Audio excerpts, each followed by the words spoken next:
Tenille was 4 months old when I found out she had sickle cell. It was through that pre-screening where they told me she was positive for some aspect of sickle cell. Once Sydnie was born, she was tested and she was diagnosed with sickle cell disease. I've always known I had sickle cell trait, but we never know her father had the trait. At that time, I didn't know my husband actually had sickle cell trait. I knew that me and my own siblings had sickle cell trait, but I didn't know he had sickle cell trait. I've always known about sickle cell, and I've known people who have sickle cell disease, so I knew what they went through, but it really hit home. I was referred to Miami Children's by my pediatrician, and it just was a better fit. I felt like it was more geared toward what she needed as being a children's facility. Her primary care physician wanted her to be at Children's because they trusted Miami Children's. Every patient they would send to Miami Children's, so I trusted her pediatricians, and we've been here ever since. She's 16 years old today, so she's a fighter. When Sydnie came for a visit, Sydnie had a rough time of it a couple years ago. So I happened to look on the schedule, and that day I noticed that I had Tenille coming in. And Evelyn was like, you know what? I have somebody I want you to meet. Her name is Tenille.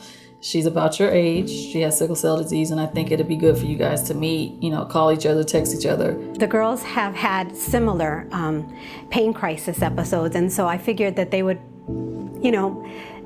that they would be a support to each other. We met through Evelyn. One day we both had an appointment.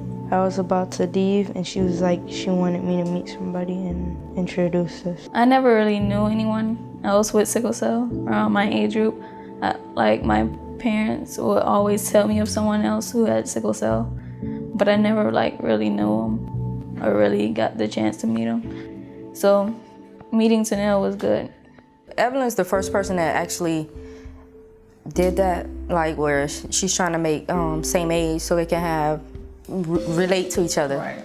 They can relate in ways we can't actually understand. They can talk to each other, and half the time we are not even actually involved in that. That's like their situation.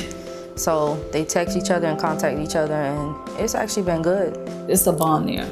That bond can't be broken. They share something that a lot of people can't relate to. So, and I'm just happy that Evelyn thought of the idea to bring them together. It's not easy to raise money for a sickle cell program because people don't know about it.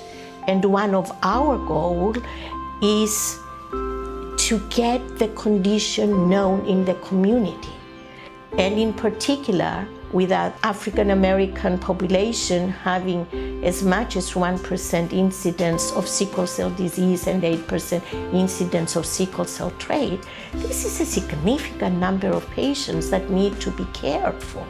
Tenille and Sydnie, I can't be prouder of these girls. And if I give them any possibility of them dealing with the aspects of their sickle cell but having a normal life and making them feel like they can do everything, that to me is the best feeling in the world.